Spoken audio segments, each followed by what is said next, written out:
Veja no ICL Notícias, segunda edição. PL do estupro.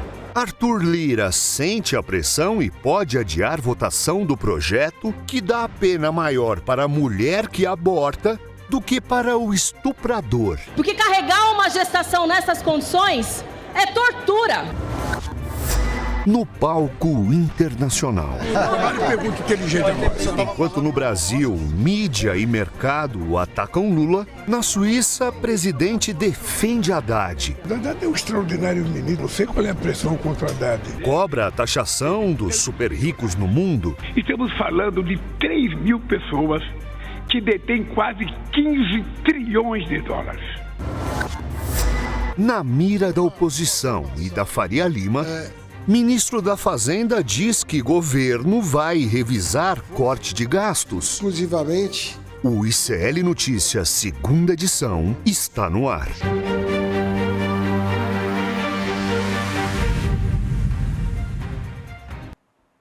Olá, boa noite, seja muito bem-vindo, seja muito bem-vindo. ICL Notícias, segunda edição está no ar. Estamos ao vivaço e mais um dia dessa semana longa, porque essa semana tá difícil. Tá.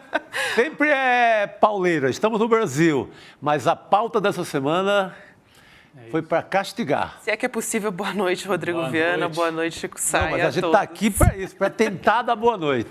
Não, vamos ver, mas é pesado, né? Quando você ouve assim, a pauta do estupro, o cerco a Lula, a gente fica pensando assim, rapaz, que regressão, um negócio assim absurdo, a situação que nós temos, até pela linguagem, né? A gente já sente isso como está pesado. Está muito até pesado. Na linguagem.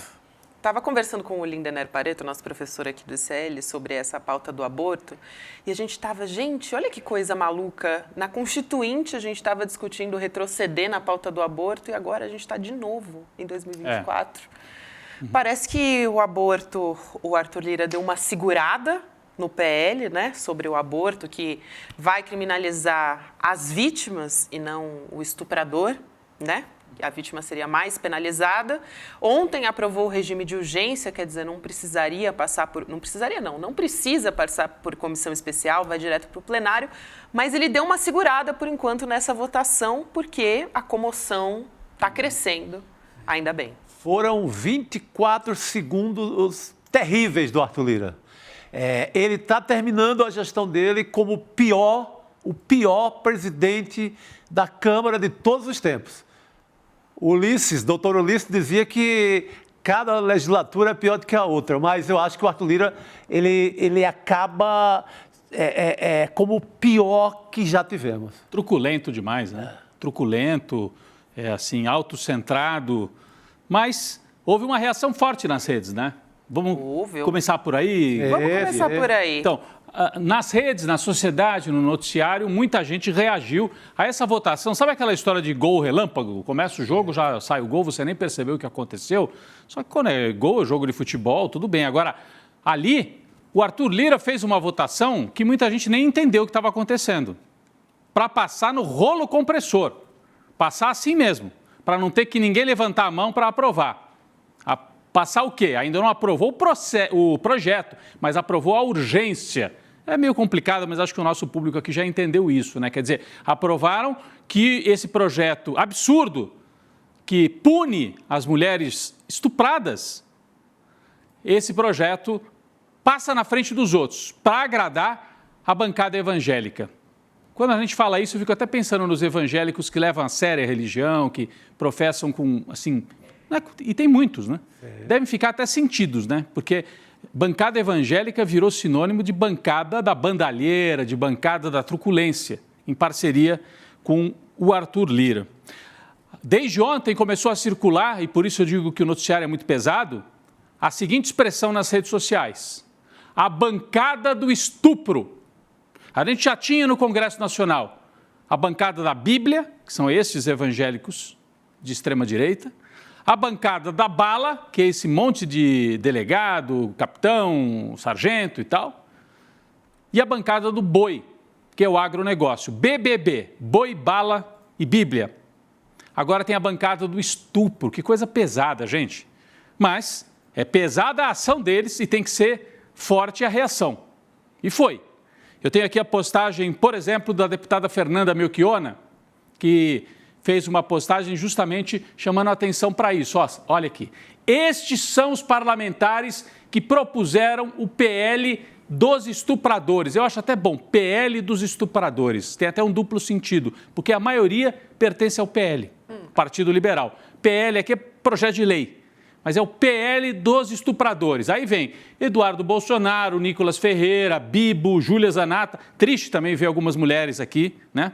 Mas delegado Paulo Bilinski, Bia Kicis, Abílio Brunini, Coronel Fernanda, Carla Zambelli, aquela que saiu armada no meio da rua em São Paulo, e a lista segue. O autor original do projeto é o Sóstenes Cavalcante, que é evangélico, é do Partido Liberal do Rio de Janeiro. Tem uma lista grande, a Fernanda Melchiona diz, guarde esses nomes.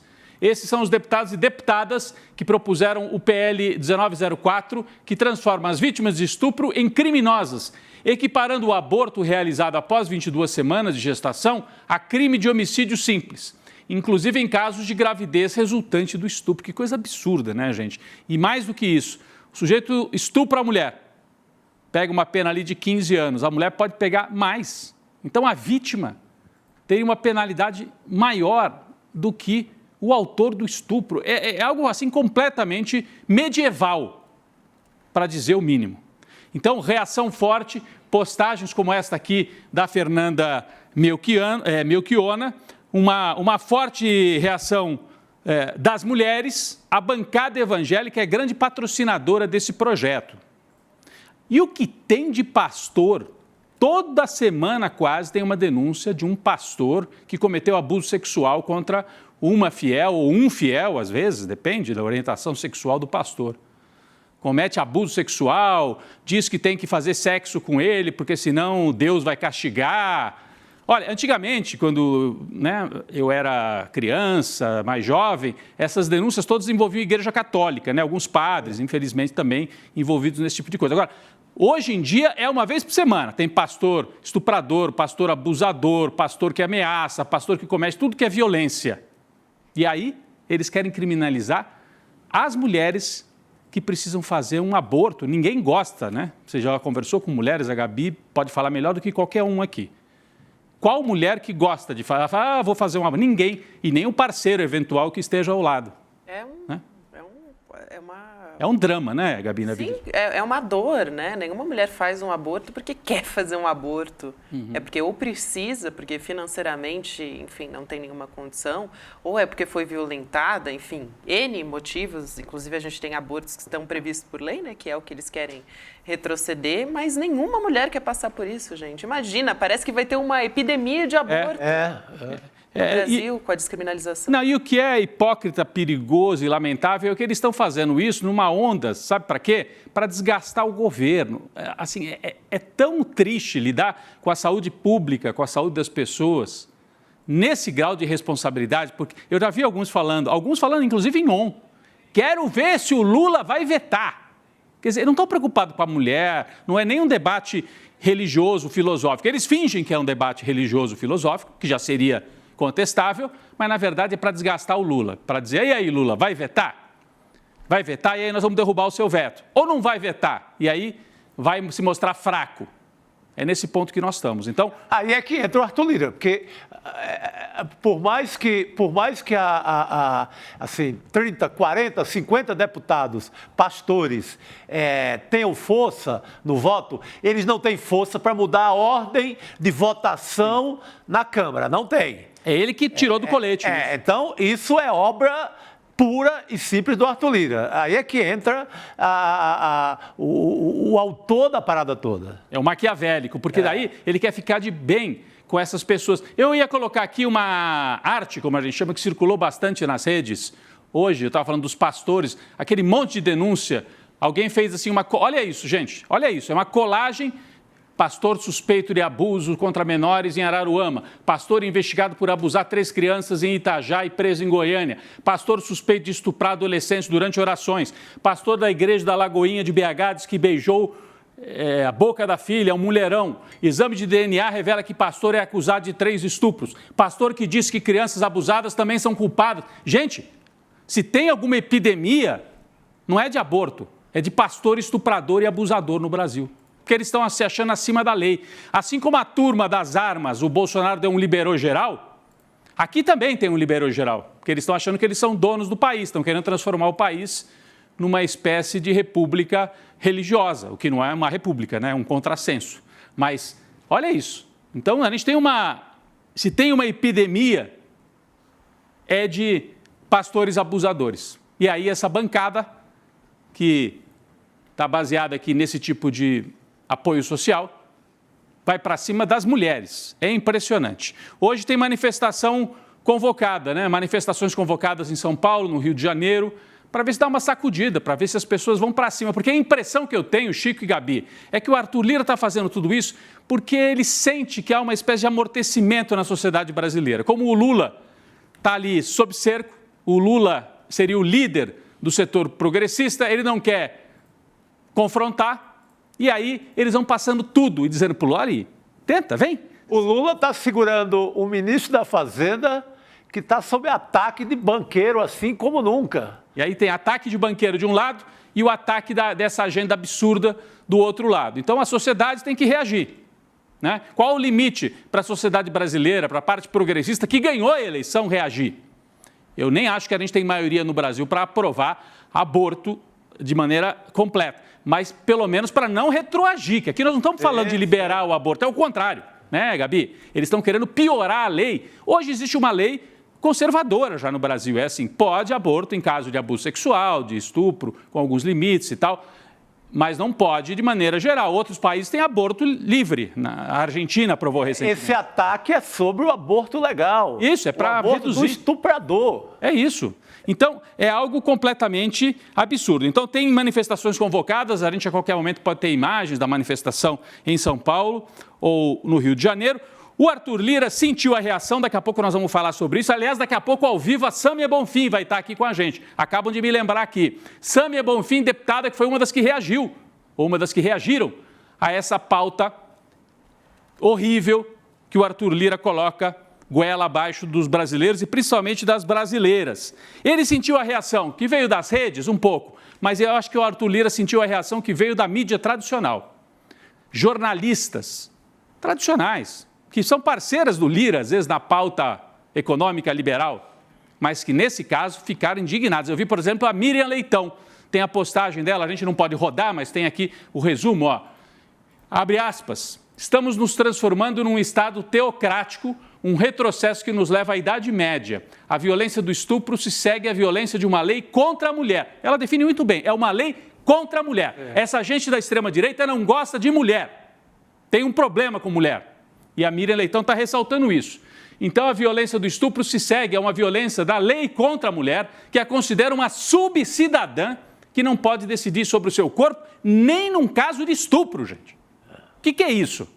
Né? Então, a indignação da Miriam Leitão, a qual a gente se soma. Ainda bem que a Miriam Leitão está se posicionando e justiça seja feita. A gente pode discordar dela na parte de debate de economia e tudo, mas na pauta de ditadura, tortura e esse tipo de debate, ela é firme. Chega firme, é. Ela sempre chega firme, né, Gabi? E assim, temos que trazer aqui uma voz importante. Eu acho que o Arthur Lira ouve. Ele fica preocupado. Opa, vou me queimar lá no Jardim Botânico? Pode não ser bom para mim. Vamos dar uma segurada. Daqui a pouco nós vamos explicar como é que ele recuou. Não é que ele retirou o projeto. Ele está adiando a sessão, porque foi, por enquanto, votada a urgência.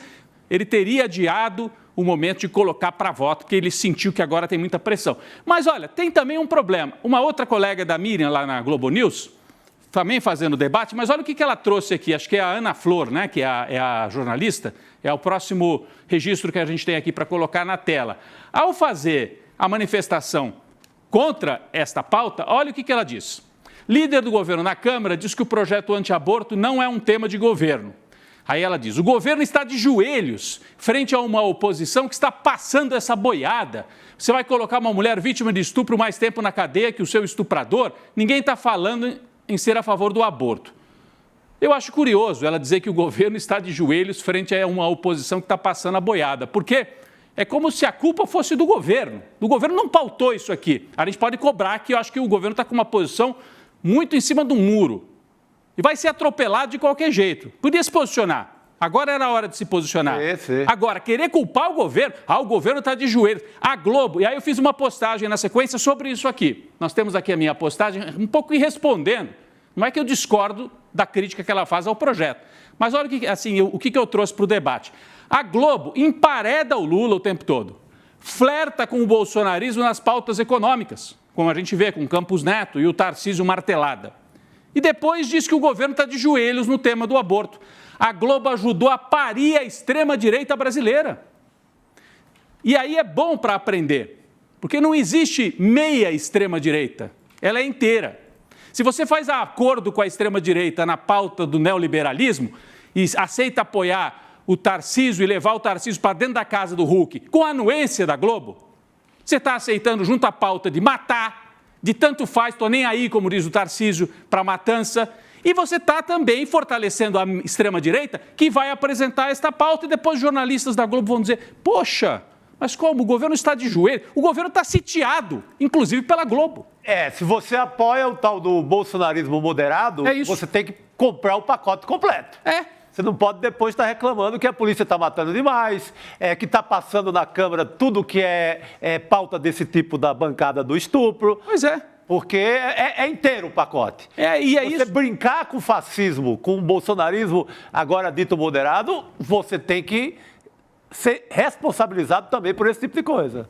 E rapidamente, não é a primeira vez que acontece isso não, sabe? Essa parceria de uma direita liberal com temas da extrema-direita e depois fica, poxa, demos muita lenha para eles e eles nos atropelaram. Sabe quem é que trouxe esse tema do aborto e dos costumes para o debate eleitoral no Brasil?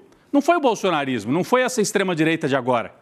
Foi o José Serra e a esposa do José Serra na campanha de 2010 contra a Dilma. Os mais novos não lembram, mas eu lembro, Chico. Eu lembro muito bem esse dia. Eu lembro. A mulher do Serra fez uma campanha dizendo assim que a Dilma é a favor de matar criancinhas, que a Dilma seria a favor do aborto. Tentou trazer isso na reta final, no desespero, já estava quase perdida a eleição, para ver se virava a eleição, criando pânico. A Dilma, comunista, a favor do aborto, contra as criancinhas.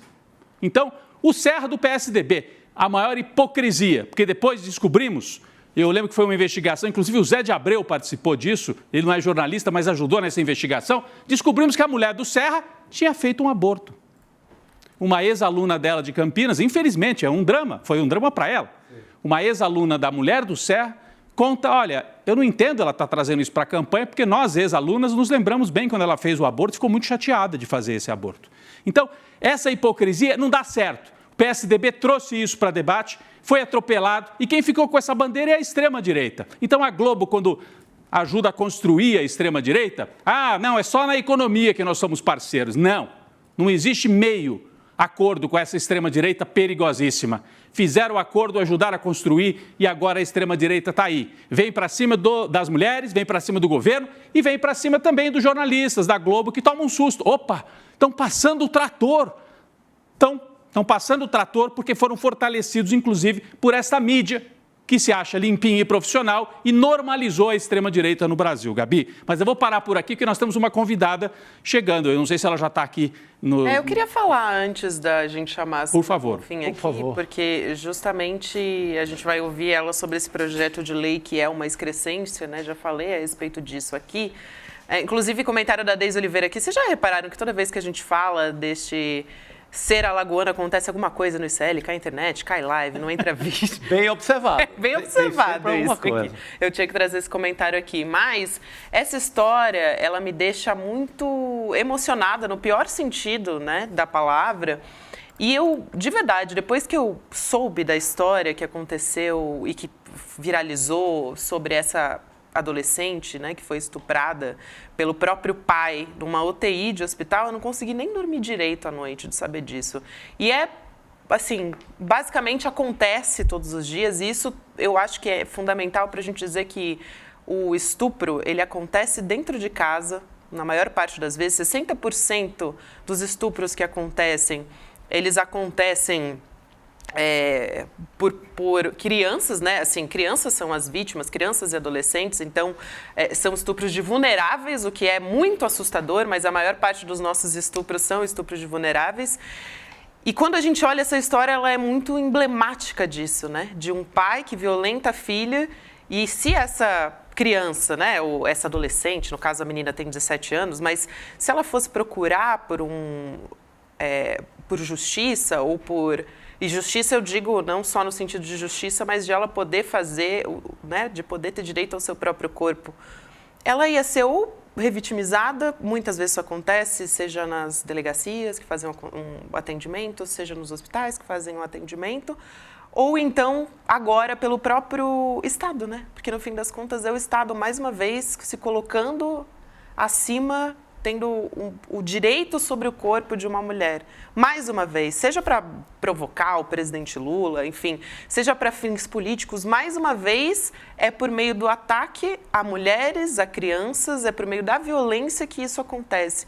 Então, me chama a atenção que o país não esteja... Como é que as pessoas estão conseguindo hoje viver sem estar, assim, parando o Brasil por causa disso, gente? Por crianças que podem ser violentadas e podem ser presas, e adolescentes, e o estuprador vai ter, né, 6 anos de prisão. Como é que a gente está hoje vivendo normalmente e a gente não está parando o Brasil, sabe? Na Avenida Paulista a gente tem até um protesto que está começando agora, inclusive, né, 6h30. Quero me juntar depois a essas mulheres e a essas pessoas depois. Meu coração está lá, com certeza, mas é inacreditável que o Brasil não esteja parado agora nesse momento e que, por mais que esteja parado o PL, a gente possa ter nas próximas semanas essa votação. Como é que pode? Ah, sim, ele está em regime de urgência, ele vai ser votado. Ele vai ser votado, não vai agora porque a poeira está lá em cima e ele quer esperar a poeira baixar. Vou esperar baixar um pouco a pressão, porque não esperavam essa reação. E vão na calada da noite, na surdina, na próxima semana, pode esperar. O Arthur, é a obsessão do Arthur Lira. É inacreditável. Bom, a gente tem uma das vozes, ainda bem que temos uma das vozes, essas imagens são do William De Luca, né? Ele está lá já na Avenida agora, Paulista. São imagens de 15, 20 minutos atrás, o William De Luca está lá e mandou para a gente. E que bom que essa manifestação está acontecendo, mas pela quantidade de pessoas que eu estou vendo, e acho que está começando agora, tudo bem, mas não tem a proporção da indignação que eu imagino que a gente deveria ter com isso que está acontecendo. Criança não é mãe, a gente está falando justamente por conta desse caso emblemático da menina que foi estuprada pelo próprio pai numa UTI de hospital. Mas é inacreditável que a gente não esteja parando o Brasil com isso. Será que a sociedade brasileira vai dar uma levantada com esse tema? Seria um tema para levantar a sociedade, né? Porque está meio amortecido, o movimento social, está tudo amortecido. Nós temos um governo democrático que foi eleito, mas que não está querendo comprar a briga, porque a situação é complicada. Agora, a sociedade pode se levantar, né? Se o governo não se levanta. Na Argentina foi assim, né? As mulheres foram para a rua muitas e muitas vezes, os homens, alguns também. E esse não deveria ser um tema só das mulheres, né? Deveria ser uma pauta da nossa sociedade. A gente tem todo mundo, a gente tem que ter a capacidade de se indignar com isso, gente. Não é possível, a gente está vivo. Não é possível que as pessoas não estejam... Como é que elas estão conseguindo dormir à noite sabendo que esse projeto pode passar? É isso que me deixa assustada. A gente não pode ficar sem reação diante disso. A gente tem que reagir, a gente tem que ir para a rua. E eu acho que não tem nada, não pode existir nada nesse momento no nosso país que seja mais importante do que isso. Não existe nada mais importante do que isso nesse momento. Assim, não tem como. E eu acho que, ainda bem, a gente tem vozes como a da Sâmia Bonfim para representar, não só a mim, mas outras mulheres, né? E poder falar sobre o que está acontecendo nesse momento. E ela fez uma fala fundamental, né? Agora também, em plenário. Então, vou aproveitar e já chamar a nossa convidada por favor, para conversar com a gente. Acontecendo com Ainda bem que a temos. Deputada, boa noite. Obrigada pela sua presença e pelo papel que você tem cumprido nos representando. Muito obrigada pelo convite, também pelas palavras. Eu estava ouvindo a sua fala agora, fico também assim emocionada no aspecto ruim, como você bem colocou, porque talvez a sociedade brasileira ainda não tenha noção da gravidade daquilo que está sendo votado. Eu tenho a impressão, inclusive, de que tem deputados que, pelo menos até ontem, não sabiam exatamente o que eles estavam votando. Ou alguns que sabem, mas que o medo da opinião pública, da moral religiosa, das eleições municipais, não sei, fala mais alto do que o bom senso, do que a humanidade. Mas eu acho que essa pressão social que está acontecendo, principalmente desde a aprovação da urgência no dia de ontem, tem surtido efeitos positivos, assim. O presidente Lira já deu uma declaração de que não deve votar o mérito nos próximos dias, deve esperar um tempo. Eu já ouvi parlamentares, inclusive, que são autores e coautores do projeto, dizendo que podem mudar o texto se as pessoas não estão gostando disso, da vítima de estupro ficar presa mais tempo do que o próprio estuprador, porque é isso que está escrito no projeto, infelizmente. E tem surtido efeito. Acho que essa manifestação de São Paulo, né, espontânea, que foi chamada, eu acredito que ela tende a aumentar, se capilarizar, se nacionalizar, e é isso que precisa para barrar essa sanha misógina que está acontecendo aqui no Congresso Nacional. Deputada, a senhora falou que, o Rodrigo Viana aqui em São Paulo, que há uma sociedade que é conservadora, né? Que então esse debate fica misturado com essa questão religiosa, mas nesse caso não estamos falando de propor o aborto completamente livre, como até é desejável por uma parte da sociedade brasileira, talvez não tenha maioria para isso. Agora, o que estão colocando aqui é o oposto, né, deputada? É aprofundar a perseguição nos poucos casos em que a legislação brasileira permite o aborto. Por exemplo, no estupro. Então, você criminalizar ainda mais a mulher, né?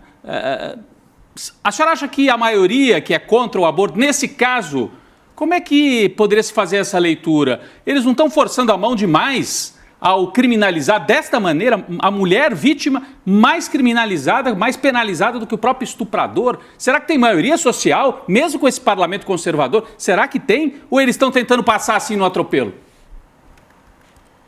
É isso mesmo, Rodrigo. Tem algumas pesquisas que foram feitas nos últimos anos aferindo a opinião pública sobre os casos que são legais no Brasil, que são 3, né? Estupro, anencefalia e risco de morte para gestante, e há uma maioria na sociedade brasileira que é contra retroceder nas possibilidades da lei.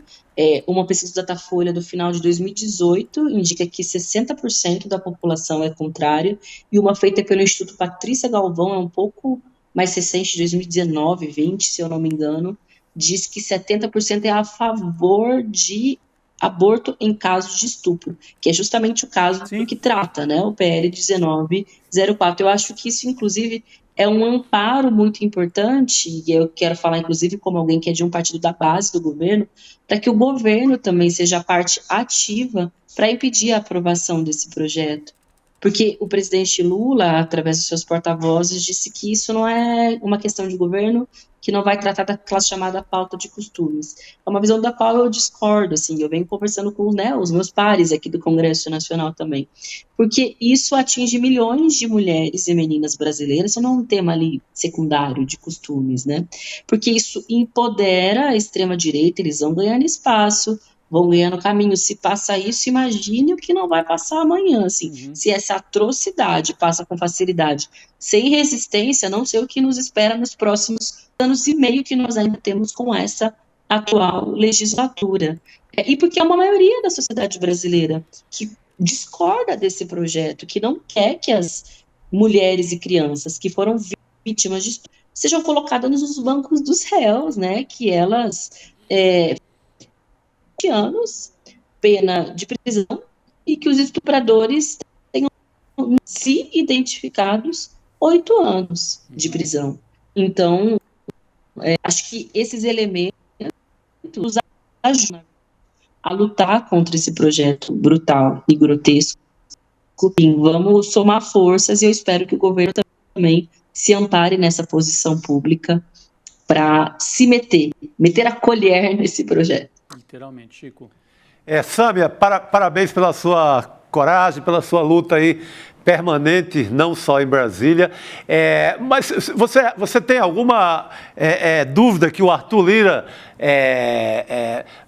vai voltar com esse projeto, vai pautar isso, até por conta do que ele espera de votação para eleger o seu sucessor na Câmara? Você acha que ele recua com essa pressão ou segue nessa... com essa pauta que, como você mesmo falou, nem dá para enquadrar ali no varejo das pautas de costume. Isso é uma loucura total. Atrocidade. Atrocidade, né? Isso é selvageria, Idade Média. Sincera, o Arthur Lira, como um bom coronel, não é do tipo de pessoa que se pressiona com posição da imprensa, da sociedade, com mobilizações, com o movimento de mulheres, na defesa da infância, da adolescência. Não é esse o perfil dele. E somado a isso, tem uma campanha em curso para eleger o seu sucessor à presidência, que é o Elmar Nascimento, e ele está contando com os votos dos parlamentares do PL e dos deputados conservadores. Não é à toa que está sendo votado Saidinha, a PEC 45, que é a que criminaliza os usuários de maconha, e agora esse PL da gravidez infantil ou o PL do estupro, como está muito bem definido aqui pelo ICL, que eu estou lendo aqui embaixo. Mas eu acho que, ainda assim, toda a pressão e mobilização social, ela é muito válida. Porque depois da Câmara, a gente tem o Senado. Sim. E já o presidente Rodrigo Pacheco, ainda que nos últimos meses tenha tido também posições bastante complicadas, ele é o autor da PEC 45, por exemplo, ele é um pouco mais suscetível à pressão da opinião pública. Depois teria ainda uma nova etapa, que é a possibilidade de veto do presidente Lula, e esse, sem dúvida, é muito suscetível à pressão dos movimentos, da opinião pública. Então, todo esse caldo de mobilização que pode se formar agora, ele é importante. E o Lira já deu algumas declarações, né? Não deve votar nas próximas semanas, eu não sei se eu acredito, porque costumo acreditar pouco nas promessas que ele faz. Mas acho que já mostra um pouco, né, o sinal da panela de pressão que está sendo criado. Diz que talvez que pode procurar uma relatora que não seja tão alinhada com o fundamentalismo, ou seja, uma mais de centro, que possa fazer alterações no relatório que agradem ao nosso lado. Só que o que a gente responde o único projeto que pode nos agradar é um que não parta da premissa de criminalizar a vítima. Qualquer remendo que é feito em torno disso não nos serve, não nos cabe, não nos convence, assim. A premissa desse PL é completamente absurda. Tem gente dizendo de colocar no projeto, já que o problema é menos tempo de pena do que do estuprador, aumentar, então, o tempo de pena para o estuprador. Mas isso não vai mudar o fato de que você quer botar na cadeia a vítima de estupro. Eu ouvi, Sâmia, bom você falar isso, eu ouvi hoje a deputada Bia Kicis falou, não, então a gente aumenta agora a pena para estupro, para ficar, sei lá, estupro 30 e a menina... Continuar sendo penalizada. A menina é a mesma coisa, os mesmos 21. Que loucura, gente. É inacreditável. Que loucura. Como se isso fosse resolver, né? Ela vai seguir sendo a culpada pelo estupro que ela sofreu. Exato. Gabi, a deputada Sâmia falava de pesquisas de opinião pública que mostram que o brasileiro, na média, apesar de relativamente conservador em relação ao aborto, não aceita retrocesso nos casos que já estão aí. E tem uma enquete rolando, né? Essas enquetes, assim, são sempre complicadas, mas o resultado da enquete é tão forte contra o projeto que acho que é para a gente levar em conta também. Vai na linha do que a deputada Sâmia estava dizendo. Acho que nós temos aqui... A gente tem a arte. A arte, como a gente chama, né? O quadro. Olha aí, ó. Se as pessoas concordam totalmente, na maior parte, ou discordam totalmente do projeto, desse projeto que está sendo votado, esse PL absurdo do estupro. A maioria discorda. 82% na enquete da própria Câmara dos Deputados discorda. 82%. É massacrante, assim. Então, vai bem na linha do que a deputada Sâmia estava dizendo. A gente não pode ficar intimidado, porque acho que tem uma espécie de intimidação, de recuo dos setores progressistas. Nada pode ser discutido. É tudo conservador. É aquela história do Ibis que a gente estava falando. Já saímos derrotados sempre de primeira. Não é assim, né? Acho importante a gente fazer esse debate. Você veja, Rodrigo, Sâmia, Gabi, que da virada que os setores mais à esquerda, progressistas, conseguiram dar nesse próprio assunto. Esse assunto, a esquerda estava acanhada, estava segurando ali para sair para o jogo. E foi inteligente, virou para PL do estupro. Sim. que já foi uma virada de linguagem importantíssima. Foi. Que conseguiu explicar de forma mais pedagógica, coisa que não estava conseguindo explicar. Virou um selo, assim, né, Gabi, em relação aos autores. Então tem que ser mais corajoso e armar estratégia de comunicação para esse enfrentamento. E eu acho que a gente tendo o resultado, né, dessa enquete que o projeto de lei, né, que abriu no próprio site, mostrando que a sociedade já entende que isso é um retrocesso, né, o 82% no discordo totalmente. Eu te pergunto, deputada, se é um momento, e a gente já tem tanta dificuldade, né? Me parece, eu estava até aqui falando com os dois, né? O Chico e o Rodrigo no início do programa, que parece que a gente está tendo as mesmas discussões que a gente tinha lá na Constituição de 88, né? Que a gente estava tentando não retroceder ainda mais. Em 2024, a gente está tendo as mesmas discussões. Então, é assim, absurda, é surreal, para dizer assim, é até difícil de achar um adjetivo para classificar. Mas, por outro lado, a gente vem tentando ter discussões sobre a descriminalização. Hoje, se uma mulher, e aqui, lembrando mais uma vez, a Sâmia também bate nessa tecla, a gente tem 60% dos casos são meninas, né? Crianças de até 14 anos de idade. Então, a maioria dos casos são de estupro de vulnerável hoje no Brasil. Isso é aterrorizante. Quando a gente olha para esses casos, a gente tem, por lei, alguns casos que são permitidos por lei e outros que a gente tem a criminalização. A gente consegue, nesse momento da nossa história, com um congresso que talvez seja o pior congresso de todos os tempos até agora, o mais conservador de todos, falar sobre a descriminalização do aborto. Como é que a gente vai fazer para não só não retroceder, como também para avançar? Porque a gente está, parece que, voltando ao invés de avançar, né? A preocupação então, eu não sei como é que a gente vai chegar lá. Eu não sei se a deputada tem essa resposta também, né? Não, é um debate fundamental, porque a gente está falando de uma lei de 1940, ou seja, 80 anos depois. Exatamente. Estamos lutando para não perder aquilo que deveria ser óbvio para qualquer pessoa, né, que tem um mínimo de sensibilidade, de humanidade. De fato, são estratégias difíceis para pensar, né, no avanço da legislação sobre o aborto. Com essa correlação de forças do Congresso Nacional, é praticamente impossível. E é por isso que a gente optou, nos últimos anos, para tentar a via do Supremo Tribunal Federal, que, ainda que não seja explicitamente em todos os temas progressista, vem acumulando decisões que são importantes para essa pauta dos direitos sexuais e reprodutivos. Então, o caso do estupro é por lei desde 40, mas o caso, por exemplo, de anencefalia foi através de decisão do Supremo Tribunal Federal. De risco de morte da gestante também foi a partir de uma decisão do Supremo Tribunal Federal. Nós temos uma ADPF que nós movemos no ano de 2018, que aliás, teve um relatório entregue pela ministra Rosa Weber, que aceita, né, a nossa definição de que fere princípios constitucionais fundamentais, princípio da dignidade humana, e que caracteriza o aborto, caracteriza a gravidez indesejada como uma tortura, como algo que fere a dignidade da mulher. E a discussão sobre ele está parado desde que foi entregue o voto da ministra e cabe ao presidente. Parecia que a gente ia avançar nessa, parecia, deputada, que a gente ia ter o nosso primeiro avanço. E aí o presidente... direito, né, assim, magicamente não, né, porque tem muita luta, mas assim, uma luz no fim do túnel, mas aí o presidente do Supremo, o ministro Barroso, optou por, pelo menos não no início da sua gestão como presidente, não pautar temas de costumes, que é um termo que eu detesto, assim, não tem nada a ver com costume, tem a ver com direito, com vida, com dignidade, mas bem, já que se convenciona chamar assim, vamos usar de vez em quando para, né, criar algum canal de diálogo, que não botaria temas de costumes nos primeiros anos, que deixaria lá para o final.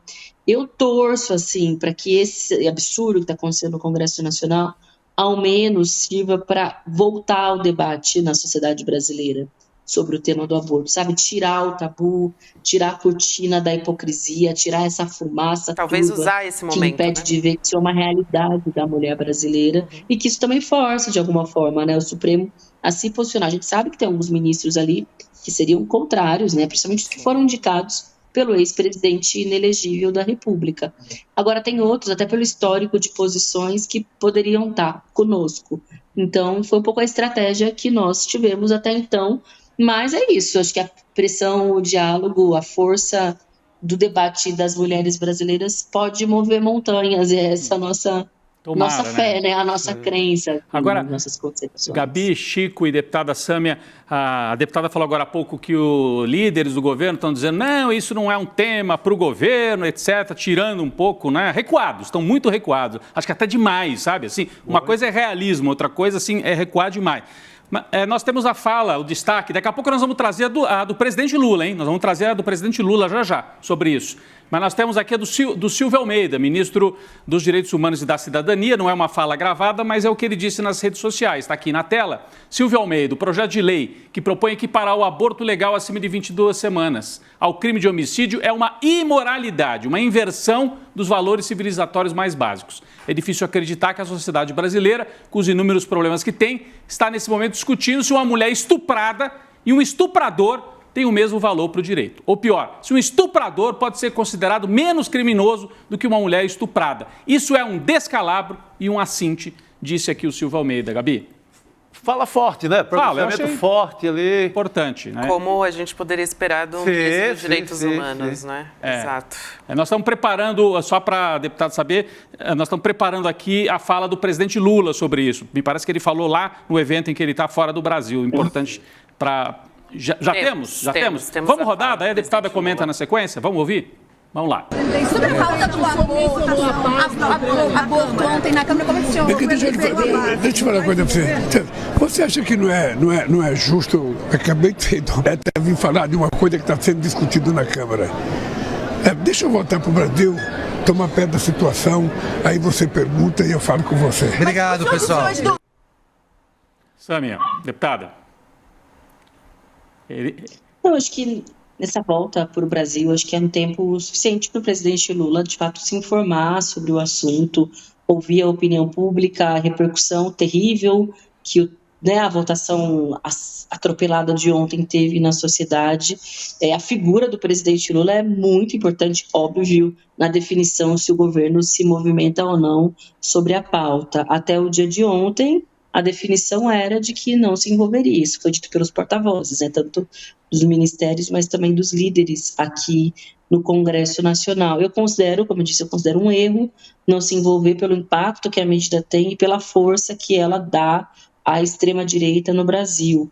Eu entendo quando se diz que não quer que o debate eleitoral, municipal, seja permeado por essas pautas. Eu também acho isso um descalabro, né? A gente tem que debater as questões da cidade, os problemas reais, mas é inevitável num país polarizado, em que bolsonaristas disputarão as principais prefeituras do país, em que o debate na sociedade tem sido permeado também por temas polêmicos, acreditar que não falar sobre o assunto vai fazer ele acabar, morrer ali mesmo. Não vai, na verdade, é o contrário. Se a gente não intervém, ele ganha força. Então, espero que nessa volta ao Brasil, o presidente Lula também seja parte ativa, né, desse movimento de impedir uma coisa tão grotesca como essa. Eu ia te perguntar justamente sobre isso, deputada, porque a gente sabe que boa parte, né, dos políticos, eu lembro também do presidente Lula, em própria campanha, ele evitava tocar em alguns pontos, né, e o aborto é um desses pontos que são considerados delicados, porque não dá voto. Ninguém vai votar num político que diz que a favor da descriminalização do aborto, né? Ou que debate sobre o protagonismo das mulheres, né? Sobre os seus corpos, sobre colocar essa discussão como uma pauta de saúde pública, né? E de quantas mulheres morrem por conta disso.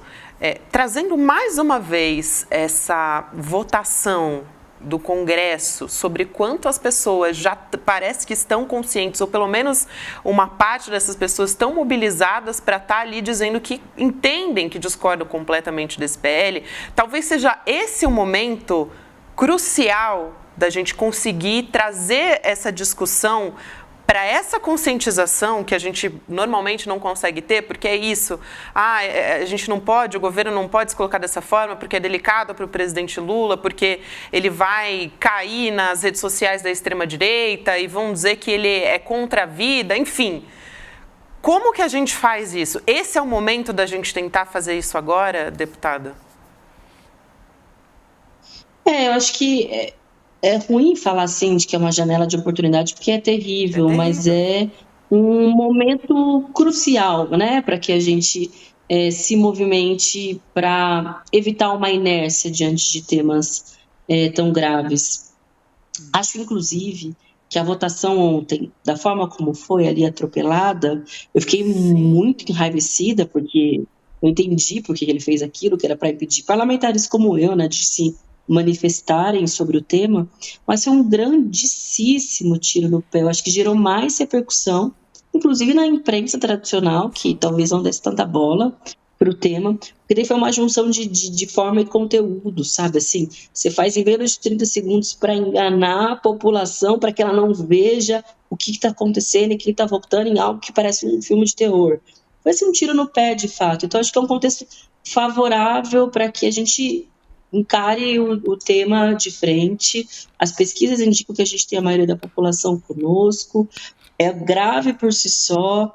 Infelizmente, tem casos horríveis aparecendo. Você citou o dessa menina na UTI. Meu Deus do céu, que foi estuprada pelo pai. Assim, é grotesco, mas são tantas histórias grotescas todos os dias no Brasil acontecendo. E agora os congressistas estão se importando mais com em colocá-las no banco dos réus do que em evitar, né, que agressões tão graves como essa aconteçam. Acho que é isso, é a oportunidade que a gente tem, sabe, para ir para a ofensiva, não ficar só na defensiva e tomando de goleada, né? Há quantas semanas Isso. As tais pautas de costumes não estão aqui no Congresso Nacional e estão passando a rodo. Até onde isso vai parar? Me pergunto, sério mesmo, se esse projeto é aprovado, o que mais falta aprovar, assim, de retrocesso? E tá tudo na cintura, vai ser fichinha, e sei lá, entendeu? Conto de Aia, nem sei te dizer. Exato, é o conto de Aia. Desempregado. É o conto de Aia. Não vai ter mais limite. Se isso passa, entrega logo, né, para a Idade Média inteira e vamos para outro canto, porque não adianta. É por isso que eu me pergunto ainda por que a gente não parou o país ainda com esse PL sendo colocado em discussão. Eu acho que talvez ainda assim, vai ter um tempo de compreensão mais das camadas mais, né, Chico? populares, né? E eu acho que a gente vai ter esse apoio, sim. Porque a partir dessa denominação PL do estupro, isso se torna a forma mais fácil de comunicar. Que quem vai pagar vai ser a menina que é estuprada, sabe? Então, eu acho que vai e todo bairro, toda isso cidade consegue pequena... sensibilizar as pessoas, né? E assim, toda cidade pequena, todo bairro, seja de que cidade for do Brasil, tem um exemplo disso. Sim. E por isso que eu acho que a gente não tem que ter o complexo de inferioridade do debate, porque todo mundo, não, a direita sabe fazer o debate. Olha aqui, é um assunto horrível, mas PL do estupro, ficou ruim para eles, ficou péssimo para eles. O negócio das praias, né, deputada, eu não quero misturar aqui, que são temas completamente diferentes, mas assim, foram para a história das praias achando, isso aí vamos nadar de braçada. Carimbaram que eles são a favor de fechar as praias. Então, eles erram também. Tem jogo, a gente tem que fazer esse debate. Tem jogo. Não pode se abster do debate, ainda mais num caso desse. Expor, né? Expor, por exemplo, esse caso horroroso da criança, da adolescente que foi estuprada, ela acontece toda semana, a gente vê o tempo inteiro, só que aconteceu conjuntamente com o PL. E aí isso expôs o horror, né, que de fato acontece com essas crianças, e é isso que a gente estava falando, né? Normalmente essas violências acontecem dentro de casa, não é o estuprador que vai te pegar no beco escuro, que é normalmente como as pessoas imaginam que o estupro acontece. Não, a maioria dos casos acontecem dentro de casa, com o tio, com o pai. E isso, acho que quando a gente consegue trazer isso para a realidade, mostrar essa realidade para as pessoas, acho que sensibiliza, né? A gente está mostrando que é uma criança. Acho que quando você fala de criança, as pessoas conseguem entender o tamanho do horror que a gente está falando. É isso. Deputada, eu quero agradecer muito a sua presença aqui, enfim, para a gente poder falar a respeito disso, sobre essa gravidade, e agradecer também pelo seu trabalho fundamental. Obrigado. Eu que te agradeço, Gabi. Obrigada pela oportunidade. Contem sempre comigo. Obrigada. Tchau, tchau. Até mais. A gente continua por aqui. Muita gente falou a respeito disso, né, Rodrigo? A gente mostrou o ministro Silvio Almeida.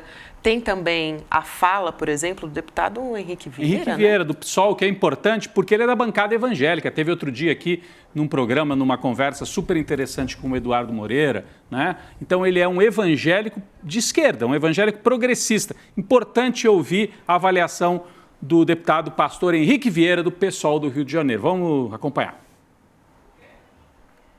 E sócio do grupo do Malafaia disse à Globo News que esse projeto visa testar o presidente, ou seja, ele negocia a vida de mulheres e meninas, expõe mulheres e meninas vítimas de estupro à prisão para testar o presidente. Eu não consigo colocar em palavras o nível de brutalidade do espírito, petrificação do coração, alienação dos afetos, sei lá. É muito triste. A gente devia buscar projetos para proteger meninas e mulheres da violência sexual, da pedofilia, violências que às vezes acontecem dentro das famílias. Mas não. O que se propõe é criminalizar, é expor a hostilidade, é oferecer a saída da prisão por 20 anos. E ainda faz isso num jogo político, utilitarista, para testar o presidente da República. É aquilo que a gente vem conversando, né? Sobre a utilização não só de mulheres, mas de meninas e crianças para politizar esse debate. E muitas vezes trazendo esse espantalho, né? Que não existe, de que é a favor da vida. Não é a favor da vida, não é a favor da nossa vida e da vida dessas crianças também. É contra as mulheres, declaradamente. Eles não gostam de mulher, Gabi. Tem uma coisa assim... É ódio mesmo. A gente precisa dizer, eles têm ódio de mulher. Tem uma parte da extrema-direita, boa parte, que detesta a mulher. Isso ficou claro desde o começo, quando o Bolsonaro saiu candidato, que ele quase deu um tapa na cara da Maria do Rosário lá no... E disse aquelas frases absurdas que eu não vou nem repetir aqui sobre mulher. Eles têm... falou da filha, né? Que a filha era uma fraquejada. Então eles não gostam, eles têm um problema com mulher. Eles têm um problema seríssimo. E não é à toa que as mulheres derrotaram o Bolsonaro no voto. Importante, né? Exato. É o papel fundamental das mulheres nisso. É isso. Eu quero chamar imagens do Rio de Janeiro também. Manifestação. A gente tem manifestação em São Paulo, mas também no Rio de Janeiro acontecendo agora. Olha só, a gente tem ali vovós. Vou pedir para colocar em tela cheia. Voz em defesa de suas netas, bisnetas e contra o PL 1904. Ali, me parece, ali na Cinelândia, né? Perto do... Parece que é ali mesmo, na Cinelândia. No centro do Rio de Janeiro. Então, uma imagem que chegou agora. São manifestações assim, ninguém convocou, não tem uma liderança política, né? É uma manifestação do movimento de mulheres, né, Gabi? São as pessoas se conscientizando a respeito disso, indo para a rua para falar a respeito. A gente tem, acho que sempre, movimentos que estão ali, né? Os movimentos sociais nessas horas, eles são muito importantes para chamar a atenção para o que está acontecendo. E acho que a gente tem que realmente fazer muito barulho para poder chamar a sociedade para o que está acontecendo e para o risco que toda a nossa sociedade está correndo, né? Não são só as meninas, não são só as mulheres. A gente tem, por exemplo, influenciadores com grande projeção como o Felipe Neto chamando atenção para isso nas redes sociais. Ótimo, que bom que ele está vindo. Ele apontou incoerência, olha só o que ele colocou nas redes sociais dele. Esse é o trabalho da bancada evangélica no Congresso Nacional. Parabéns, bancada evangélica. E aí ele deu um retweet numa notícia do G1. Aquela notícia que você trouxe.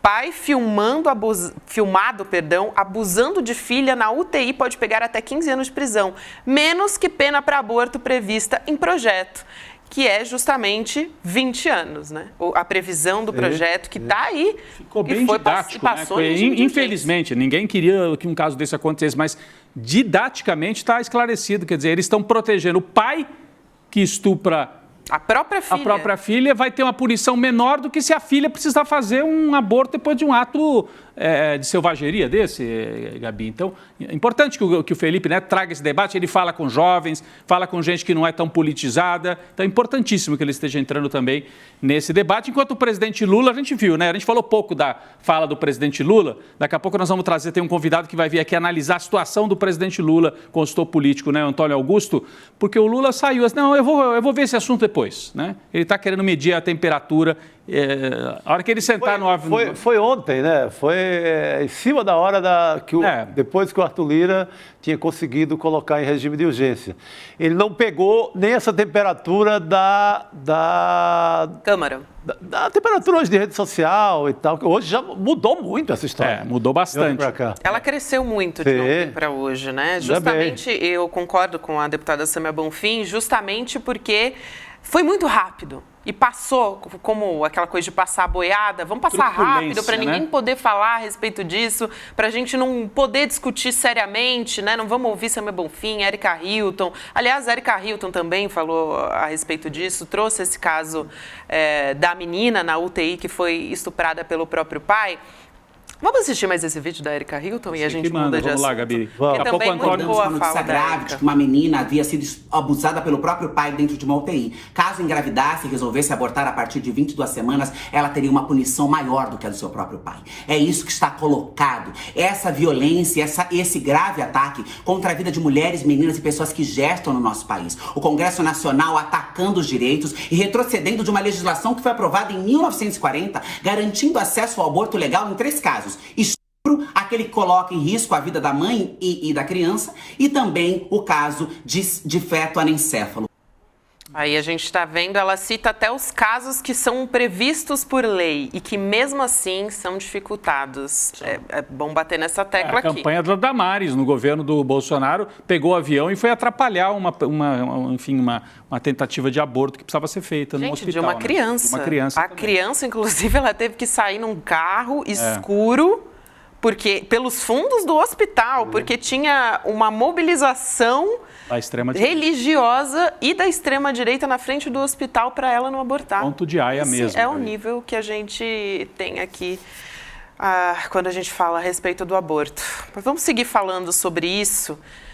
Daqui a pouco a gente pode trazer mais imagens, o William De Luca está lá, inclusive na Paulista, trazendo imagens dele, mas vamos continuar falando sobre como está essa semana pesada, né? Não só falando a respeito do aborto, mas está pesada também para o governo, né? Teve anulação daquele leilão do arroz, a gente falou a respeito disso, indiciamento de ministro, do Juscelino Filho, o Pacheco, né, o presidente do Senado também resolveu votar o MP do governo para impulsionar a arrecadação, novas regras de PIS/COFINS. Ele devolveu o MP, né? Ele devolveu o MP do Haddad. Exatamente, devolveu o MP do Haddad. Haddad também nesse processo lento de uma fritura que parece que está querendo acontecer ali, né? Ele que é o único que consegue dialogar também está sendo lentamente fritado, enfim. Vamos conversar a respeito disso com o nosso convidado? Vamos. Consultor político em Brasília, o Antônio Augusto de Queiroz, vai falar para a gente, né, trazer as análises a respeito disso. Está se armando esse cerco, né, no entorno, utilizando as pautas dessa semana. Vou dar boa noite para o Antônio. Seja muito bem-vindo aqui ao ICL Notícias, segunda edição. Boa noite. Boa noite. Antônio, vamos começar então com a fala do presidente Lula na Suíça em defesa do ministro Fernando Haddad, para começo de conversa aqui. Vamos assistir. Vamos lá. Não tem nada com o Haddad. O Haddad é um extraordinário ministro. Sei qual é a pressão contra o Haddad. Todo ministro da Fazenda, desde que eu me conheço por gente, ele vira o centro dos debates. Quando a coisa dá certo e quando a coisa não dá certo. Veja, o Haddad tentou ajudar os empresários construindo uma alternativa à desoneração feita para aqueles 17 grupos de empresários. Que não deveria ter sido o Haddad que assumisse a responsabilidade. O Haddad assumiu, fez uma proposta. O mesmo os empresários não quiseram. Aí a fala do presidente Lula, então, né, fazendo a defesa do ministro Fernando Haddad, e a gente teve, em meio a tudo isso, também a imprensa, teve editorial saindo em jornais também. Eu quero ouvir o Antônio a respeito disso. Primeiro, como é que você está avaliando, Antônio, se justamente você vê tudo isso como uma formação de uma pressão no entorno do governo Lula? Na verdade, o presidente Lula, antes de assumir o mandato, passou já a governar fazendo a PEC da transição. Aquela PEC, aprovada no Congresso anterior, tinha alguns pressupostos. O primeiro é de que se daria ao governo condições de reconstrução do aparelho do Estado para contratar servidores, pagar os precatórios, que depois foi produto de uma outra decisão pelo Supremo para viabilizar isso, né, que o governo anterior deixou, e o compromisso era de não se renovar nenhum incentivo ou renúncia fiscal que tivesse prestes a vencer. E foi justamente o caso da desoneração. Vence a desoneração, o Congresso aprova a sua prorrogação e inclui mais um brinde, um contrabando, que é a inclusão de vários municípios brasileiros, né, para também desonerar. E no momento em que a folha de salário não dá mais conta de cobrir as despesas previdenciárias, né, as modalidades de contratação com contrato temporário, com pejotização, com aumento da digitalização, da automação, chegada da inteligência artificial, e se dá mais uma bocanhada nos recursos da Previdência. O que é que faz o governo? O governo veta isto, coerentemente com o que tinha sido negociado naquela PEC da transição, e o Congresso derruba o veto. O governo, então, recorre ao Supremo e o Supremo dá razão ao governo. Vem o Congresso e faz pressão no sentido de que o governo reabra essa negociação. O governo reabre a negociação, pede para a decisão do Supremo ser suspensa por 60 dias para uma negociação, assume o compromisso de apresentar uma alternativa de custeio ou de fonte de financiamento, porque a Constituição é clara que tem que ter uma fonte para ter renúncia ou incentivo, e o Congresso não concorda com essa fonte. É claro que o governo errou na MP quando ele encaminhou a MP sem a previsão de noventena. Tem que ter uma carência de 90 dias para voltar a cobrar esse tributo, né? Esse foi um erro e foi devolvido. Mas o que a gente pode dizer objetivamente é o seguinte, é que essa MP, com todos os atropelos, ela tem uma vantagem muito grande. Olha, se quer fazer gracinha para alguns setores da economia e para algumas prefeituras, alguns municípios do Brasil, isso tem custo, alguém vai pagar conta. E então apresentou quem é que poderia pagar conta. O Congresso não concordou e agora está com a bomba na mão que vai ter que levantar essa fonte, porque se não levantar, a desoneração vai cair. O ministro Haddad é um dos ministros mais eficazes desse governo, né? Foi quem trouxe, por exemplo, o Alckmin para a chapa do presidente Lula, que, aliás, tem sido um dos vice-presidentes mais leais e mais defensores do governo, e um ministro eficiente, que a partir do ano que vem as ações no ministério dele vão produzir resultados. Então, achar que isso vai abalar o ministro, não vai. Isso faz parte de uma campanha mais geral. A Faria Lima está pressionando para o governo, para o Banco Central não continuar a redução da taxa de juros, porque já chegou no limite dele lá. Então, tem uma disputa muito forte aí, nesse processo, e que a imprensa comercial, né, tem dito que o governo está acabando, tem sido derrotado, etc. E quando a gente vai espremer e verificar, as derrotas do governo se dão nesse campo de costume, nessa questão religiosa, a questão de segurança, porque hoje, concretamente, esse grupo é majoritário no parlamento. Aliás, esses temas no mundo inteiro são decisões de quem é vitalício, é o Supremo Tribunal que decide, né? A questão de aborto, a questão de união homoafetiva, a questão de célula-tronco, a questão da demarcação de terras indígenas, a questão da enecefalia, ou seja, tem uma série de decisões, só um poder que é impermeável à pressão é capaz de fazer uma decisão dessa. Agora, Queiroz. Pena de morte, por exemplo, se for a votação, passa no Congresso. Sim. Felizmente, nós temos um Supremo que é contra-majoritário, que aplica a Constituição para viabilizar isso. Então, querer derrubar o ministro Haddad por esse caminho, está num caminho equivocado. Agora, chama a atenção você, o próprio Antônio Queiroz, né? Boa noite, é um prazer tê-lo aqui com a gente, citou é uma operação midiática. A gente separou aqui alguns trechos, né? Vários artigos nessa mesma linha, querendo dizer que está tudo errado na gestão da economia. Para mim chama a atenção porque até agora o Haddad vinha sendo poupado. A imprensa atacava em muitos setores, mas o Haddad não. Agora o Haddad entrou na roda também. A gente tem, por exemplo, editorial do Globo, dizendo que é o próprio Lula, né, que cria problema. Aqui, ó, não dá mais para cumprir meta fiscal ampliando receitas. Então, o Globo atacando a gestão econômica, vai no coração da gestão econômica do governo. Você tem o jornalista William Vac escrevendo no Estadão, setores variados da economia estão rompendo publicamente com o Lula, né? É o artigo do William Vac, tá aí, olha, né? Aí ele cita o caso, nós trouxemos ontem, do presidente da CNA, da Confederação da Agricultura. Então, para além dessa tua análise, você não acha preocupante, pelo menos, Antônio Queiroz, que essa vocalização que a gente vê na imprensa me parece que reflete um ambiente na elite, não digo no povo que está aí cuidando da sua vida, mas a elite financeira, do mercado financeiro e do agro, está fazendo uma aposta de já partir para o ataque contra o governo? Qual é a sua avaliação? É para derrubar, é para enfraquecer? Para que é esta operação que a gente vê nos jornais? Pois é, na verdade, é o seguinte, você tem a indústria reagindo porque o governo cortou as desonerações. Você tem o agronegócio agindo porque o governo vai importar aqueles produtos que sazonalmente impactam fortemente na inflação, no caso da importação de arroz. O sistema financeiro está reagindo porque o Roberto Campos vai ser substituído em dezembro e já quer interromper a trajetória de redução de juros agora, porque quando vier alguém do governo, se tiver as condições objetivas, claramente vai reduzir. Então são interesses contrariados e essa gente, junto com o moralismo da classe média, tem botado lenha na fogueira da extrema-direita brasileira, né, que está num desespero absoluto. Antes era só a gritaria, agora está partindo para agressão física, para truculência.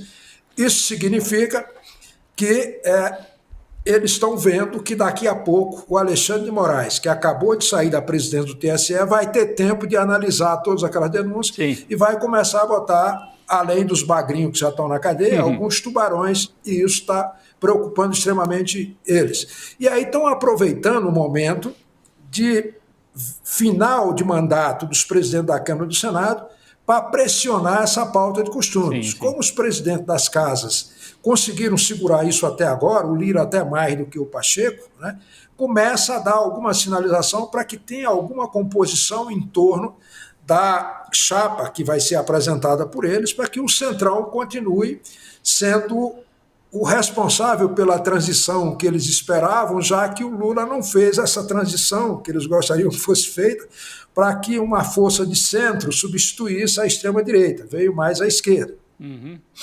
Aliás, esse é um negócio interessante, que felizmente no Brasil a população elegeu um Congresso que a gente pode classificar como liberal do ponto de vista econômico, fiscalista do ponto de vista de gestão, conservador em relação aos valores, retrógrado em relação aos direitos humanos e ao meio ambiente, mas ao mesmo tempo elegeu um presidente da República que traz esse Congresso mais para o centro. Imagine se o Bolsonaro tivesse sido eleito com um Congresso desse. Com um Congresso desse, tragédia completa, total e absoluta. Né? Não quero nem imaginar isso, viu, Antônio Queiroz? Não quero nem pensar, porque senão eu vou para... Mas, meu caro, o que você acha que é ideal para o jogo político na visão do governo, na visão do Lula? Antecipa uma reforma ministerial? Qual o jogo ideal ali? Qual o game do Lula da Silva? É isso, boa. Pois é, o presidente não pode, nesse momento, por pressões da mídia ou por pressão de setores que querem agradar essa extrema-direita, abrir o núcleo do governo para que adversários futuros possam se apropriar de decisões estratégicas no núcleo do governo. O que ele pode, eventualmente, fazer é se trocar com aliados de confiança e que tenha relação programática. Acho que reforma ministerial só deve acontecer depois da eleição municipal e possivelmente já antevendo ali o que vai ocorrer com vistas à sucessão presidencial e até eventualmente contemplar os ex-presidentes da casa que têm voto numa reforma dessa, desde que haja uma relação amistosa. Porque também nós temos a seguinte situação.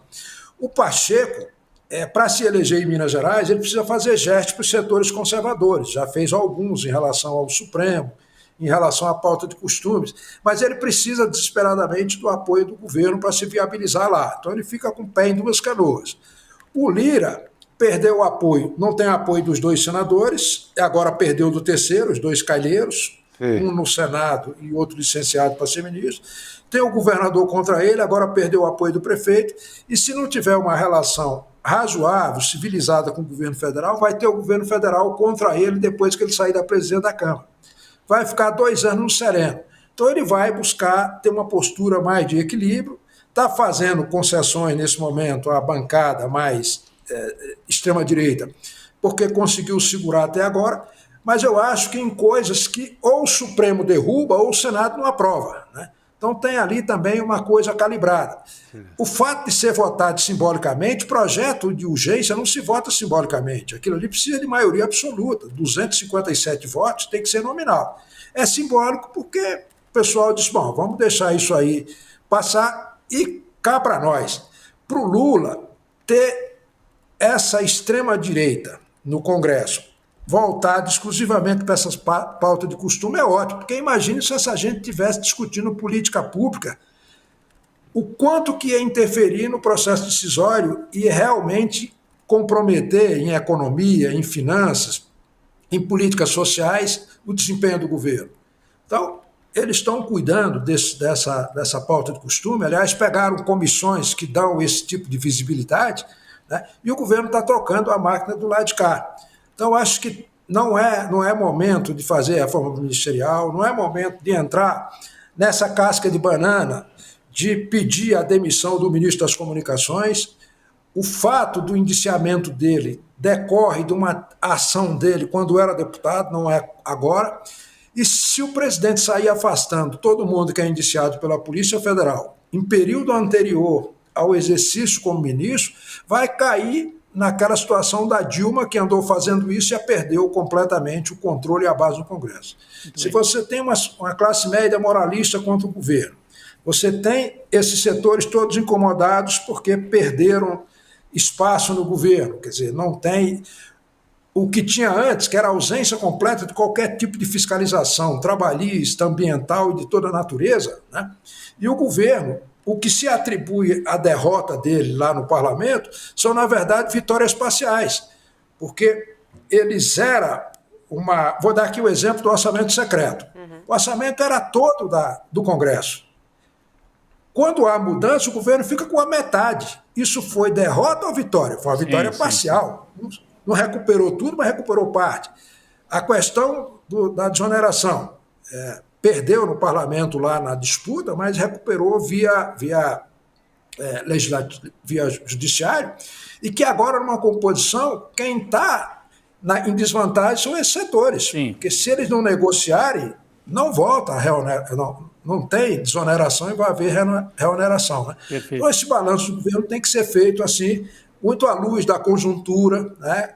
Que é um Congresso que foi eleito com base em fake news, com base em orçamento secreto, com base em preconceito em relação ao governo anterior e fazendo uso abusivo da máquina. Né? Sim. Então, levar em conta esse contexto é fundamental para avaliar o que é vitória e o que é derrota. Perfeito. É isso. Quero agradecer aqui a sua presença, Antônio. É um prazer te receber. O Antônio Augusto de Queiroz é consultor político em Brasília, ajudando a gente a compreender um pouco melhor esse cenário que está se formando.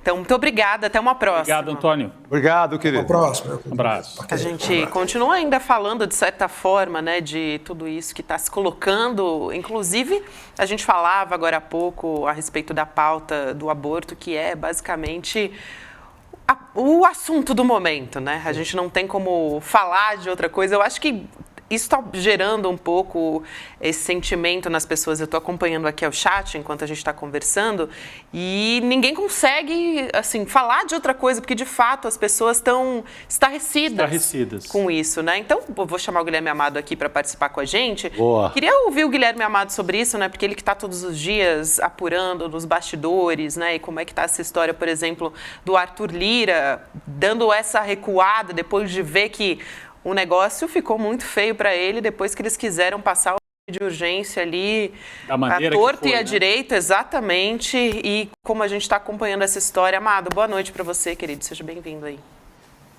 Boa noite, Gabi, boa noite, Rodrigo, boa noite, Chico. O Arthur Lira não esperava que fosse ter a rejeição que tem, porque esse projeto ele encontra uma oposição, inclusive com quem é a favor da legislação do jeito que está hoje. Quer dizer, gente que não é a favor de uma ampliação das possibilidades legais do aborto, elas consideram que esse projeto é excessivo. É excessivo porque ele impede que uma pessoa que tenha sido uma mulher que tenha sido estuprada consiga fazer um aborto, especialmente, imagina, uma situação de uma criança, e pelo contraste de penas, né? É muito forte isso de você parar para pensar que uma mulher que faça o aborto depois de ter sido estuprada, ela ficaria mais tempo na cadeia, poderia ficar mais tempo na cadeia do que o estuprador. É muito absurdo. E ele puxou o freio de mão, já se fala na Câmara que o projeto não vai ser votado, mas o fato é que ele, ao querer dar fazer um aceno à extrema-direita, pensando na reeleição dele, ele pautou uma discussão de uma maneira muito perigosa, né? Ele foi completamente irresponsável e deixou o governo atordoado. O fato é que o governo não está sabendo lidar com essa situação, né? Hoje a orientação do governo é não se envolver. O líder do governo, José Guimarães, líder do governo na Câmara, disse que não é uma matéria de governo. O Lula foi perguntado lá na Suíça e disse que não comentaria, que tinha que tomar pé da situação. Quer dizer, você vê o governo tentando se separar dessa discussão e visivelmente sem a decisão de enfrentar, enfim, de colocar a cara nessa discussão, temendo o desgaste político que pode vir por aí, né? É o mínimo, né, que a gente esperava, né, Amado? Mas, de fato, acho que não só Arthur Lira, mas a extrema-direita não esperava essa reviravolta tão rápida, né? E essa pressionada que as redes sociais também estão trazendo, né? Colocando essa discussão. Ora, Gabi, não era para esperar, porque estão ganhando de lavada tudo que coloca em votação, né? Estão ganhando, então eles esperavam que ia ser também moleza. Isso.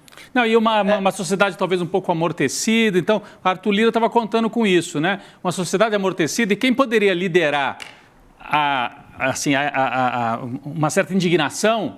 Quem que é o maior líder do setor democrático, vamos dizer, no Brasil? É o Lula, que está no poder. A gente viu qual é a reação dele quando foi perguntado sobre aborto. Então, está faltando uma liderança que talvez incendeie e fala, peraí, chega, aí também não dá para passar desse ponto. E assim... não estou dizendo que o Lula tem que sair brigando com todo mundo, a situação é complicada no Congresso e tudo. Mas tem alguns momentos, talvez tenha que passar uma linha assim no chão e falar, aqui também não dá para passar desse ponto, né? Não, talvez esse episódio ele encoraje determinados setores democráticos do país, né? Porque todo jogo desse tipo era ganho por WO. A esquerda, os progressistas, sequer desciam para jogar a bola. Não, perdemos, não adianta mexer com isso, os pastores vão levar. Talvez tenha se criado uma retomada de, pelo menos, discussão. Vamos debater, ainda mais nesse caso que, eu não sei se o Guilherme Amado avalia, eles erraram a mão, porque assim uma coisa é dizer que a maioria da sociedade brasileira não apoia o aborto em todos os casos, isso é verdade pelas pesquisas. Agora, o que eles estão propondo, a gente já discutiu isso, é o contrário, eles estão propondo retroagir no que a gente tem desde os anos, que, Gabi, me ajuda, 47, desde os anos 40. Que você tem a possibilidade de fazer o aborto em caso de estupro e uma legislação que não vai penalizar quem está tendo que fazer o aborto, né? Então, eles estão propondo voltar no tempo, gente, quase para a República Velha, né, Guilherme? Eles erraram na mão, será, na avaliação? Acho que erraram sim, Rodrigo. O Mídia Ninja fez no Instagram uns vídeos que eu acho que são bem elucidativos. Eles fizeram o que a gente chama de povo fala, né? Que é abordar a pessoa na rua e fazer uma pergunta. E abordaram várias. E aí pergunta no primeiro momento se a pessoa é a favor da ampliação da legalização do aborto, a maioria fala não. inclusive se a mulher tiver sido estuprada, aí alguns falam, vacilam um pouco mais, mas falam, também não sou a favor. Aí a repórter fala assim, e se for uma criança? Então você é a favor que uma criança leve à frente uma gravidez que seja resultado de um estupro? Aí a pessoa fica completamente... Tem até uma moça que está respondendo, que está com a filha, do lado, a filha criança. E aí a pessoa muda de opinião ou se esquiva e para de responder. É porque é muito pesado, né? Esses deputados, esses 32 deputados que assinaram, eu queria ver eles publicamente defenderem isso. Mas é fácil fazer isso na rede social, né? Que eles controlam ali a bolha que vai receber a mensagem deles. Mas eu quero ver eles falarem isso numa praça pública, falarem isso num lugar público. É uma coisa nojenta, né? Você defender que uma criança fique grávida, uma menina de 11 anos fique grávida de algo que resultou de um estupro, não tem outra palavra de falar isso que não asqueroso, né? Fico pensando nessas pessoas aí que têm filhas meninas, sobrinhas meninas, chegando em casa e olhando para as suas filhas, para as suas sobrinhas, com que coragem que conseguem fazer isso, né? Inclusive, a Mili Lacombe, ela escreveu uma coluna sobre isso e ela trouxe, assim, a Mili, ela traz discussões importantes porque ela costuma colocar, inclusive, o dedo na ferida, muitas vezes fazendo uma autocrítica, né, e trazendo uma crítica para os progressistas, para a esquerda também, e ela coloca muito isso em pauta. Ela diz, gente, quando a esquerda acha que falar de aborto, que falar de estupro, né, se recusa a colocar esse debate, quem perde somos nós, na verdade. Então, ela chama a atenção de que o governo não é o Congresso, só que ele tem a obrigação, como, né, presidente, de afastar temeridades como essa, temeridades como o Arthur Lira colocar em pauta esse PL asqueroso, né? Então, ele que tem que chegar e dizer, gente, olha só, a gente tem que acreditar que o direito das mulheres importam. E, na verdade, tudo isso está dentro da pauta econômica também, né? A gente tem que, porque, obviamente, a gente está aqui essa semana num momento crucial para a gente falar de pauta econômica. Então, ela diz que tem uma frase muito forte da Mili Lacombe, tá? Mas eu acho que a gente pode parar para olhar para isso, talvez refletir, que ela diz, a gente votou por acreditar que essas pautas são fundamentais para a esquerda, né? Direito das mulheres, a saúde das mulheres. E ela diz o seguinte, Lula foi eleito pelas mulheres. Ele não pode agora chegar e cuspir na nossa cara. Foi isso que ela disse. Não, eu acho muito pesado, mas é uma reflexão que eu acho que ela traz, assim, colocando o dedo na ferida, sabe? Porque realmente não tem nada mais importante do que isso nesse momento. Sim, a partir do que está colocado, aí sim, eu acho que não dá para culpar o Lula de ter colocado isso em urgência ou colocado na pauta. Não, isso é a responsabilidade do Congresso. Isso é Congresso, isso é Arthur Lira, isso é quem manda no Congresso. Agora, a partir da colocada a questão, a partir da discussão, sim, é evidente que é necessário que haja um pronunciamento do governo, um pronunciamento forte. Como tem havido, por exemplo, da doutora Nízia no Ministério da Saúde, quando os bolsonaristas tentaram diminuir o tempo de gestação, assim, que tem com uma portaria. Então, estava lá a Nízia e corajosamente derrubou a tal da nota técnica dos bolsonaristas. Está lá o Silvio de Almeida retrucando, mas uma vez que essa discussão está tomando conta do país, dever sim do Lula, do vice, de todas as autoridades desse país. Queria só trazer uma informação que é importante, que eu não concordo com tudo que disse a Mili Lacombe, mas eu acho que é importante todos nós lermos e a gente refletir sobre isso. Mas a Nízia, numa entrevista, ela se recusou a falar sobre o aborto, né? Tinha um repórter questionando ela sobre o aborto e ela não queria dizer que o debate não era esse.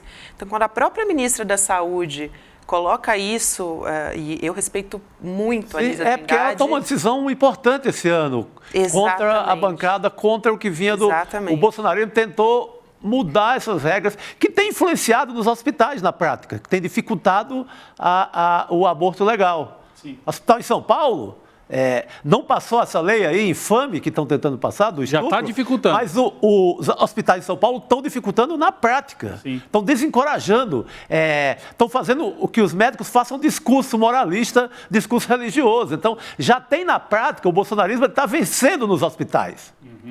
Isso é vida real. Então, é importante que a Anísia se pronuncie, Lula, Alckmin, todo mundo. Sim. Exato. Esse é o ponto. Eu acho que tem uma... Diga, Gui, diga aqui. Fazer um acréscimo a isso que vocês estão falando. Eu acho que ontem, assim, é inexplicável o PT ter ficado parado enquanto houve a votação simbólica, né? Em 23 segundos, o Arthur Lira aprovou o regime de urgência e ninguém do PT levantou a voz e falou nada. Ninguém. Eles deixaram a urgência ser aprovada. O José Guimarães, líder do governo, disse que não é matéria do governo.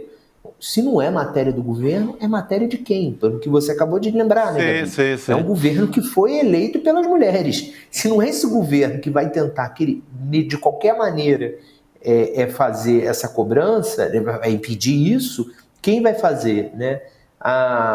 Eu acho que a Cida Gonçalves tinha que ter ido para o Congresso ontem, a ministra das Mulheres. Ela tinha que ter ido para o Congresso ontem, para dentro do plenário, para tentar impedir isso lá, argumentando. Enfim, você não viu. A própria Janja, vocaliza tanta coisa, né? Ela vocaliza política externa, ela não pode vocalizar o direito das mulheres. Agora é a hora de usar a força dela. Usar a força que ela tem com os artistas, a força que ela tem na sociedade. Espera-se isso desse governo, espera-se isso dessas figuras. Eu acho que vocês estão cobertos de razão. Porque não é pedir para, de maneira assim, atabalhoada, não, vamos propor que a aprovação de uma lei que permita o estupro, o aborto. Isso não tem condição, todo mundo está olhando para o Congresso e sabe que não tem. Agora, já até falou com a Sâmia sobre isso. Exatamente. A questão é resistir. 1947. Isso. Esse governo está aí pelo menos para resistir, para não deixar a extrema-direita avançar mais. Então, passa uma linha no chão e fala, daqui nós não podemos aceitar. Podemos até ser derrotados. Mas tem que se travar a disputa, senão para que você está lá? Ou dizer, eu me sensibilizo, minimamente dizer, eu me sensibilizo, né, com essa história dessa menina que está na imprensa e que é simbólica com esse momento, dizer, isso é inadmissível, a gente não pode admitir que essas meninas sejam criminalizadas. Esse PL é uma excrescência, a gente não pode permitir isso, né? O Rodrigo falou exatamente o que eu ia falar, senão para que está lá, né? Sim, se não é para conseguir impedir esse tipo de coisa, que é o limite do limite do limite, para que serve? É para quê? Entendeu? Assim, é para isso que o Bolsonaro foi derrotado, né? A gente espera, né? É isso, Gui. No fim das contas, a gente acabou, né? A gente tinha combinado aqui de conversar com o Guilherme Amado. Outro tema, mas esse tema se impôs totalmente. Mas, não, esse é o tema, Com certeza, é um tema muito importante. Importantíssimo. Quero te agradecer, inclusive, Gui, por você vir aqui trazer essa discussão aqui com a gente. Um beijo para você, até mais. Um prazer, pessoal. Obrigado. Bom programa para vocês. Obrigado. Valeu, querido. A gente está chegando aqui ao final do nosso programa, inclusive, né, gente? Vamos dar uma respirada, né, gente? Porque amanhã a gente vai ter o nosso despertar. Finalmente vamos falar de coisa boa. Coisa boa. Tá até difícil aqui. Muita gente aqui no chat dizendo, nossa, gente, hoje o dia tá pesado, hoje o dia tá muito difícil. De fato, tá muito difícil aqui. Como mulher, tá muito difícil segurar até o final. Mas a gente tem que pegar o combustível e ir pra cima disso, gente. É o momento da gente se levantar e ir pra cima. A gente não pode ficar letárgico, a gente não pode ficar imobilizado perante a isso. A gente tem que usar o combustível agora. E vamos pra cima. E vamos para cima também, falando do despertar, né? Empreendedor, a gente vai ter 3 dias agora, a partir de amanhã vai começar, então para a gente vai ser um momento muito importante aqui no ICL, vai ter Bela Gil, vai ter Felipe Neto, a gente falou agora há pouco dele, Fernando Haddad, Fátima Bernardes, enfim, Rafael Donatiello, Eduardo Moreira, que tá assim, o Edu, gente, tá num momento assim, que toda hora ele vem e fala, olha, vai ser incrível, gente, vocês não têm noção. Toda hora ele vem com surpresa, Chico, Olha, eu tô até com um caderninho aqui já, ó. Ah, que graça, você mudou o seu caderninho de anotação. Ele ganhou no kit dele, tá? Ganhei da minha caixinha e tal. Eu fiz até unboxing dessa caixinha. Fiz até um unboxing lá nas minhas redes sociais. Bom, gente, a gente vai ter atividades desde manhã, vai durar o dia todo, amanhã, sábado, domingo. A gente vai estar lá também, eu, Chico Sá, Rodrigo Viana, para conversar com vocês. Você pode também ficar por dentro, né, de tudo que vai acontecer por lá. A gente Tem um perfil, né, do Despertar Empreendedor, você sabia, Chico Sá? Vou até falar para as pessoas seguirem o @empreendedormestrebr no Instagram e a gente vai postar tudo por lá também, contar todas as novidades do evento, enfim, e atualizando as pessoas também, para você, né, que vai acompanhar por fora também, ficar por dentro de tudo que a gente vai trazer por lá. Vamos lá, nos veremos lá. Nos veremos lá. E amanhã a gente está aqui, né? Firmes e fortes. Por favor. A partir das vai ter cobertura, né? De lá, direto lá. Vamos, o William De Luca vai estar lá amanhã. O William De Luca vai estar lá e a gente aqui. Nosso grande repórter, né? O De Luca é apresentador, mas se aconteceu algo importante, ele está lá. Então, a partir já do N1, o William De Luca vai entrar com as novidades sobre o Despertar, de quem que vai estar lá, o que está sendo discutido, enfim. Ele vai trazer todas as informações e a gente, claro, está de volta amanhã a partir das 7 horas da manhã. Às 6 horas da noite a gente está de volta, gente. Vamos nessa e vamos à luta. Isso. Por favor. Gabi, vamos. Segurou? Bora. Valeu. A gente está fazendo história, construindo a maior comunidade de empreendedorismo e negócios do Brasil. Hackeando o sistema e vencendo eles, nas regras deles. Mas isso tudo é só o começo, porque agora chegou a hora de despertar. A hora de construir um empreendedorismo onde os negócios prosperam e as pessoas têm dignidade. Esse momento histórico vai acontecer aqui, na Vibra São Paulo, a maior casa de espetáculos do Brasil, nos dias 14, 15 e 16 de junho. Anotem na agenda e se preparem. Mais de 4.000 pessoas juntas, participando do evento de empreendedorismo mais incrível já realizado no Brasil. Aqui, a gente vai assistir ao melhor grupo de palestrantes já reunido no Brasil. Palestras técnicas com grandes especialistas e shows maravilhosos para sacudir a plateia e colocar essa casa abaixo. E vão ter várias dinâmicas também, para vocês poderem ampliar a rede de relacionamento de vocês e, quem sabe, fazerem vários negócios. Você não pode perder essa chance.